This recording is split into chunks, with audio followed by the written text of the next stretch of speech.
Welcome to our channel. ISRO నుంచి latest notification అయితే వచ్చింది. ఈ యొక్క నోటిఫికేషన్లో 10th క్లాస్ అర్హత ఉన్న వాళ్ళు కూడా అప్లై చేసుకోవచ్చు. 10th క్లాస్ క్వాలిఫికేషన్ వాళ్ళు ఏ పోస్ట్కి అప్లై చేయాలో ఈ వీడియోలో తెలుసుకోబోతున్నారు. వీడియో అయితే స్కిప్ చేయకుండా చూడండి, అప్పుడే మీకు క్లియర్గా అర్థమవుతుంది.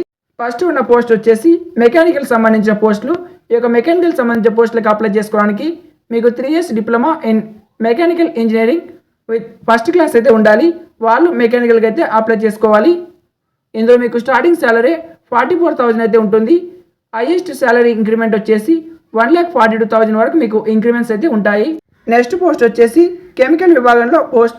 దీనికి మీరు 3 year diploma in chemical engineering with first class ఉన్న వాళ్ళైతే అప్లై చేయాలి. ఈ యొక్క పోస్ట్ వచ్చేసి వలియా మలియాలో, అలాగే మెకానికల్ పోస్టులు వచ్చేసి వలియా మలియాలో ఉన్నాయి, అలాగే బెంగళూరులో కూడా ఉన్నాయి.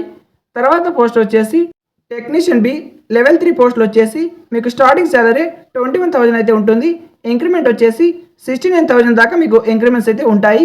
ఇందులో ఉన్న పోస్టులు వచ్చేసి ఎలక్ట్రో మెకానిక్. దీనికి క్వాలిఫికేషన్ వచ్చేసి మీరు 10th క్లాస్ చదివి ఉండాలి. దాంతోపాటు ఐటీఐ అయితే కంప్లీట్ చేసి ఉండాలి. ఐటీఐ లేకపోయినా మీరు ఎన్టీసీ లేదా ఎన్సీవిటీ చేసిన వాళ్ళు కూడా అప్లై చేసుకోవచ్చు.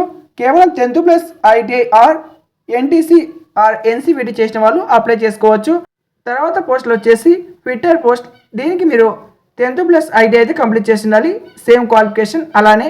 ఆ తర్వాత నెక్స్ట్ పోస్ట్ వచ్చేసి డ్రాఫ్ట్స్మెన్ బిలో లెవెల్ 3కి సంబంధించి స్టార్టింగ్ శాలరీ మీకు 21,000 అయితే ఉంటుంది.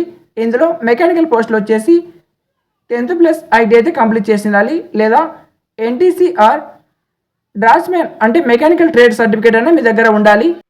ఇక ఫైర్మెన్ ఏలో లెవెల్ 2కి సంబంధించి స్టార్టింగ్ శాలరీ 19,000 అయితే ఉంటుంది. ఇంక్రిమెంట్ వచ్చేసి 63,000 వరకు అయితే ఉంటుంది.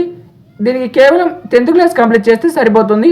10th క్లాస్తో పాటు physical fitness and physical efficiency test అయితే ఉంటుంది. టెక్నికల్ అసిస్టెంట్ అలాగే టెక్నీషియన్ బికి సంబంధించి ఏజ్ వచ్చేసి మినిమం 35 years అయితే ఉండాలి.